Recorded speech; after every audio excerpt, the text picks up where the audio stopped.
Antes de mais, gostaria de agradecer à Comenda de La Cóbrica o convite que foi feito para participar em mais umas jornadas. Ao longo dos anos, temos aproximando a ordem de uma série de temas que julgamos que podem ter interesse para a comunidade em geral e para membros de diversas ordens em particular. O tema deste ano que foi lançado é um tema bastante apelativo. Neste mundo em desordem, para que é que servem as ordens?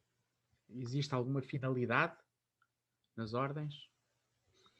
Eu tive muito pouco tempo para preparar esta pequena conferência e, na verdade, tenho alguns pontos que são pontos de reflexão e que gostaria que cada um pensasse e mais tarde, se fosse possível, partilhasse também os seus pensamentos, que mais não seja por chat, caso não exista outra oportunidade, de forma a que se pudesse escavar um bocadinho mais o tema, porque julgo que, de facto, tem muito para onde pegar. Ordem versus desordem são, então, fundamentalmente o tema proposto. Hoje já foi abordado, teve forte meditação e eu não entrarei pelos temas que já foram abordados. Entrarei, sim, por algo que eu julgo ser um bocadinho mais da minha tónica, portanto, da minha maneira de ver, de sentir, e que usarei como forma de reflexão. Para que é que servem as ordens? As ordens servem fundamentalmente para, eu diria, para regular. Acima de tudo, para regular coisas. De Oriente ao Ocidente, existem ordens com missões concretas, com funções distintas. Inclusive, na nossa ordem civil e na nossa sociedade civil, nós temos várias ordens que têm esse mesmo papel. Ou seja, a ordem dos médicos, a ordem dos engenheiros, são exemplos concretos desta realidade. São ordens profissionais e de ofícios que neste momento têm esse papel regulador dentro das próprias classes. Da sociedade civil ao expoente sagrado, as ordens cumprem então uma missão, expressando um dever que lhes cumpre e alinhando ou dando ordem, dando regra àqueles que a fazem parte, àqueles que na verdade a constituem, às classes que lhe pertencem. Este papel regulador, que nós por vezes não percebemos logo, mas regulador vem de régulo, de régula, de regra, é no mundo a representação de uma ordem supraceleste presente nas cosmogonias de Oriente ao Ocidente. Na nossa tradição judaico-cristã, na Bíblia, no primeiro livro, no Gênesis, é-nos apresentado de modo alegórico e simbólica esta mesma ordem, quando são descritos os dias da criação. Este encadeado natural, ou ordenação, ao tornar-se perceptível a nós, seres criados, por meio do instrumento que nós temos, que é a nossa consciência, cristaliza-se, através da observação percebida pelos nossos sentidos, num enorme conjunto de relações que existem entre três coisas: Deus, o homem e a natureza, que formam as várias vias tradicionais que se encontram ao nosso dispor. Podemos dizer que a experiência obtida por uma determinada pessoa, por um grupo, sintetiza de forma concreta um toque de alguém que viveu, alguém que experimentou, de alguém que sentiu o alinhamento dessas relações. As relações que existem entre Deus, o homem e a natureza. Deus, homem, natureza.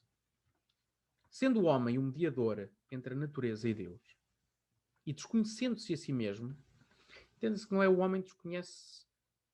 O homem não desconhece o que é. Eu sou o Luís e eu conheço-me como Luís. O desafio é eu saber quem sou, de onde veio, de onde vim, para onde vou.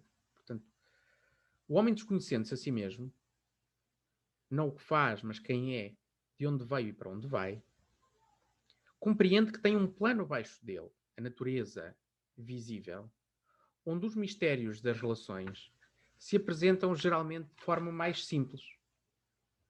Ou seja, é fácil para o homem compreender de forma mais simples o mistério da vida quando olha para uma semente depositada no seio da terra e a vê crescer. A vida torna-se real. E é mais fácil compreendê-la por reflexo, ao vendo-a crescer, compreendendo em mim, do que se eu tiver a falta dessa observação. É mais fácil, por exemplo, usar qualquer coisa natural, seja uma pedra, seja a madeira, sejam os vegetais, sejam os minerais, como forma de estabelecer essas analogias e como forma de eu compreender como a criação age no universo. É esse estudo complexo, ou seja, elevado a um detalhe mínimo, a um pormenor, que estabelece aquilo que nós conhecemos como sendo um conjunto de instruções, que mais não são que a compreensão, em cada um, de toda esta criação, das suas leis cíclicas e do papel que cada um nela ocupa. As fábulas, as lendas, os mitos, os símbolos, os arcanos e os mistérios são meios, não são fins. Os fins estão para lá disso. E este é o principal motivo que nos leva a compreender o porquê da impossibilidade de nós transmitirmos tacitamente a iniciação. A iniciação é um processo complexo, é um processo propiciatório, mas é também um processo individual. A palavra perdida, Avalon, a Jerusalém Celeste, são essas Ítacas desejadas, as ilhas afortunadas, os destinos esperados, a representação figurada de um paraíso perdido e ansiado. São a revelação desses mistérios. É onde tudo culmina. Deste modo, e tendo isto compreendido, o papel das ordens pode definir-se como um conjunto de vias coerentes e sistematizadas que visam desvelar a quem nelas serve o conhecimento da natureza, o conhecimento de mim mesmo e, por reflexo, o conhecimento de tudo o que transcende esta realidade. Estas relações entre Deus, o homem e a natureza. Termos a consciência de que só há uma criação, manifestada na sua multiplicidade. De que só há uma vida, expressa em diversas etapas. E que, portanto, só pode haver um Criador primeiro. Um ponto causal e, no limite, consequencial último para o qual se caminha. Em tempos antigos, estas experiências passavam pela harmonização da natureza. Stonehenge, ou os almendres, representam como se fosse um tipo de acupuntura terrestre, onde se afetava o espaço envolvente para que quem nele entrasse sentisse essa mudança. O passar do tempo e a capacidade do homem transformaram Stonehenge nos mais belos templos. Mas nós encontramos isto na natureza. Ao nível da Terra, vemos o mesmo surgir nos Himalaias. Ou em Portugal, no Triângulo de Fátima, onde temos Tomar, Batalha e Leiria. Estas forças, que são presentes na natureza e que são reconhecidas por um e desconhecidas por outro, são então replicadas em espaços sagrados. E é nesses espaços sagrados onde acontecem os trabalhos e se executam os ritos que se emula essa natureza. Ou seja, o homem, pela sua mente, consegue condensar num espaço um determinado sistema emulado que o universo executa sem parar. Podemos então dizer, por exemplo, que as ordens do ofício emulam o universo tangível pela analogia da matéria.